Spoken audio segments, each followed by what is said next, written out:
Right now at Gap Factory and Banana Republic Factory, save 50 to 70% off everything in stores and online. That's right, 50 to 70% off everything. Celebrate the 4th with dresses from $19.99 at Banana Republic Factory. And at Gap Factory stores, tees start at $4.99. Plus, save an extra 40% off clearance. Sale ends Tuesday. Search our store locator for your nearest Gap Factory and Banana Republic Factory store or shop us online. Blog Talk Radio. Hi, this is Jeff Altman, the Big Game Hunter, and you're listening to No BS Hiring Advice Radio, and we're doing it in 3 places today. We're doing it as a Google Hangout. We're doing it on Blog Talk Radio Live, and I've now added Periscope as a possibility. So I've got a couple of people following me on Periscope. The show will be on Twitter later on. And I do this show because, frankly, hiring people doesn't have to be as hard, difficult, painful, or take so long. It's just most of you have systemic problems that interfere with your ability to be effective. So I do this show weekly, or almost weekly, to talk about different aspects of hiring. And this show today is brought to you by consultingassignments.com, which is a site where you can find and fill consulting assignments, full-time consulting positions, temp to perm, and contract to hire opportunities anywhere in the world completely free. Posting jobs or resumes is free. Searching jobs and resumes is free, as is the ability to contact one another. The only thing the site charges for is if you feature a job or a resume. It is a whopping $10 for 30 days. So, again, consultingassignments.com. I'm just going to move my Periscope camera just a little bit, be able to check on the time on my computer. And, first of all, thank all of you for watching this and for listening. Now, one of the things I've noticed is that a lot of my clients, some of my clients, many are terrific, but some wind up being ill-prepared for hiring. And I thought I would do a show to help you, shall we say, be more effective. Now, all of this boils down to preparation and the things that you do to prepare. So that's where we're going to be coming in on this show, is talking with you about preparation. And the first thing you need to do is, if you happen to be in HR, you're a corporate recruiter, and you're utilizing different hiring people's time, you need to prepare them for what they're going to be doing. Now, one thing I learned a long time ago is most hiring managers would appreciate it if the hiring fairy came down and just brought someone in to fill that job. And the classic scenario is, once they know that the interview is in place, they look around to figure out who can take over for them. So they arrive at the interview ill-prepared to evaluate and assess people for their staff. So you want to encourage them to get prepared for what they're going to do to evaluate people, the questions that they're going to ask. They want to get their staff involved with what they're going to want these people to evaluate for and how they're going to go about doing it. And they want to have measurable characteristics or measurable outcomes that are going to allow them to give a yay or nay. Because at the end of the day, if they don't, bias has the potential to set itself in. And what often happens is people know within the first 45 seconds whether or not they want to hire someone, and they don't pay attention to the answers to these questions.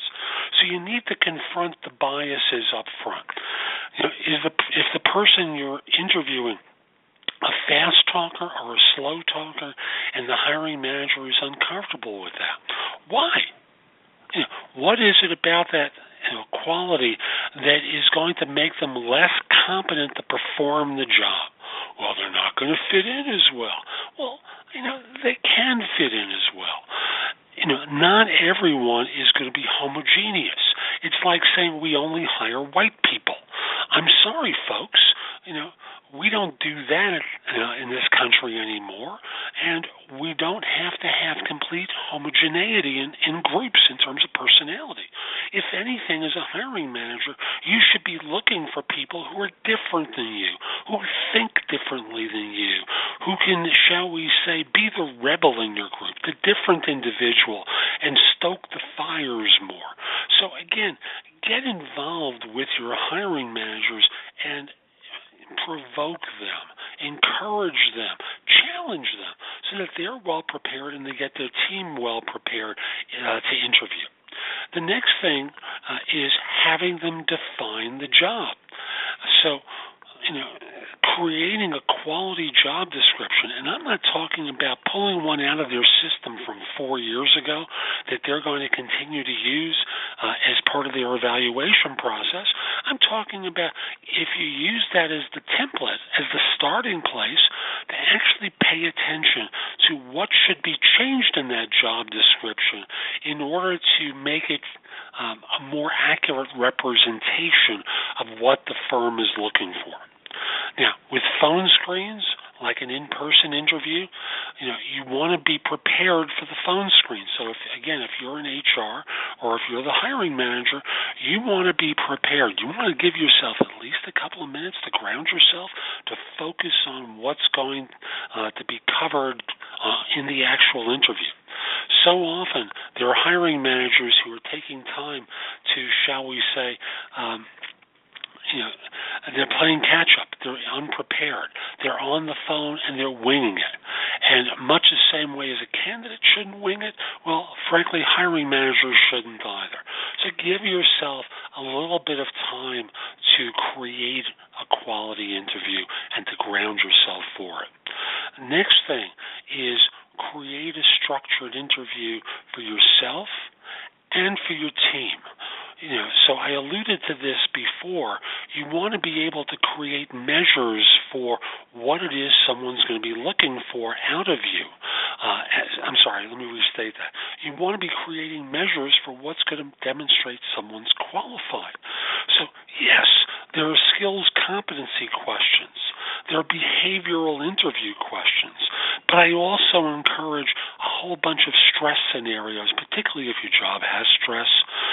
You want to create tests that challenge the job hunter. Now, if yours is not a stressful environment, well, you don't have to really worry about this.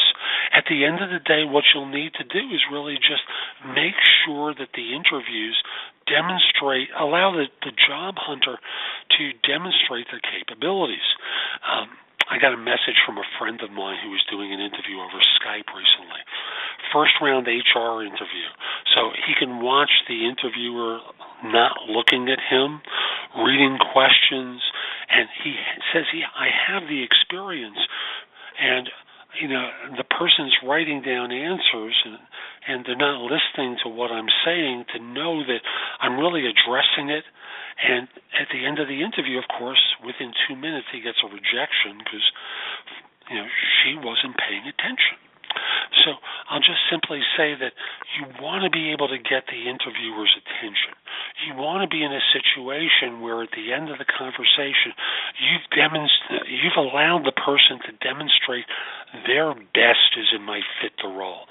One of the easiest ways to do that is remind them of the job that you're interviewing them for. Just simply start off by saying, before we start getting into questions, I just want to talk with you about what the position is going to be about.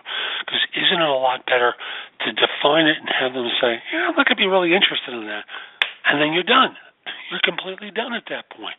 And you can go on to someone else or something else. Better to do that, define it for them at the beginning, and then have them self-deselect themselves. And then, knowing what they now know, they can interview in a focused way for the job. After all, often job descriptions and what someone's really looking for are radically different. So again, you want to be able to make sure that they're prepared. Now, skills competency has to be the A criteria for how you measure people. Likability, which is often encouraged, I want you to devalue dramatically unless the person's in a sales role. Now, in sales, likability can sometimes outweigh skills competence. but in technical disciplines, in areas where objective knowledge is important, likability may be a less important quality and a tiebreaker rather than a predominant selection criteria. So when all is said and done, make sure your questioning allows someone to demonstrate their skills competence. Do reference checks. Do your own checks. Somewhere, if you're in the point of evaluating someone for your firm, I want you to be able to say, so what's the process going to be like, they may ask. Well, assuming things, at the end of the day I recommend you, we'll have, and you'll tell them the number of more interviews, the level of the person they'll be meeting with, and we'll be doing references where I want to talk to 3 managers that you've reported to. That's, of course, for someone at a more advanced level of experience. I'll walk to 2 managers and someone you interacted with in your job to get a sense of what their take was on you. So often that allows people who are mediocre to turn around and say, well, firm has a policy against saying anything. Well, I'm not calling them necessarily in the office. I do want to try speaking with them. Just give me names and phone numbers. Let's see what they say. Often what you'll do is discover it wasn't a policy. What they were doing is trying to hide you from bad or mediocre references. So make the point of letting them know, and they may back out at that time because they know that they're not going to get a good reference. I also have to tell you that many of you are taking way too long to evaluate people when you're hiring. Don't do that. There's a competitive job market out there. You don't want to be in a situation where you're losing people because you just haven't attended to them well. Again, give them a sense of timeline. Ask them what's going on for them. You may discover they're in a final interview at a firm that they're really turned on to, and you stand no chance of getting them. That manages your expectation, your team's expectations. I'll tell you what I do. I was talking to a guy yesterday for a VP finance role, and I asked him where he was on interviews and what was going on for him, and what he told me was he had a final, and he said when I called I was hoping that it was the offer. I said, how about we wait 2 days and see if you get the offer?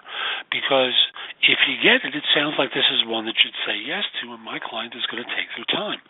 So let's check in with one another today. So I'm going to call him after this show just to see if he got his offer. And if he did, I wish him well. He becomes a client of mine. And if he hasn't, then we can try going forward. Also, after they've joined or made the commitment to join, make sure your onboarding process gives them a good quality degree of attention. Make sure that you're in touch with them every 2, maybe 3 days at the very most, so that they feel that you're not out of sight and there isn't someone else trying to, shall we say, attract them, make them fall in love with their offer. I can't tell you how often it happens that people wind up not joining firms because no one's given them attention, and there's another recruiter or another firm selling them hard during that intervening period. So those are some of my ideas for what you can do to attract new people to your firm and be ready to bring them on. So I'm Jeff Altman, the Big Game Hunter, and I'd love to help you with staffing. If you're trying to hire people anywhere in the U.S., reach out to me. You can call me at 646-374-8656 or send me an email at jeffaltman@thebiggamehunter.us. Let's set up a time to speak. I'd love to help you and your firm staff positions. If we're not already connected on LinkedIn, send me a connection request at linkedin.com/IN/the-big-game-hunter. I accept connection requests from people worldwide, except if you're a scammer, except if you're a third-party recruiter, except if there's something in your profile that gives me cause to pause. Finally, finally, if you'd like some advice from me, perhaps you can reach out to me through prestoexperts.com. So that's PRESTO experts.com, where I'm a job search, career coach, and hiring expert. I'd love to help you. I'd love to answer your questions, whether you're a corporate recruiter or a third-party recruiter. So I'm Jeff Altman, the Big Game Hunter. Hope you enjoyed today's show. Hope you have a great day.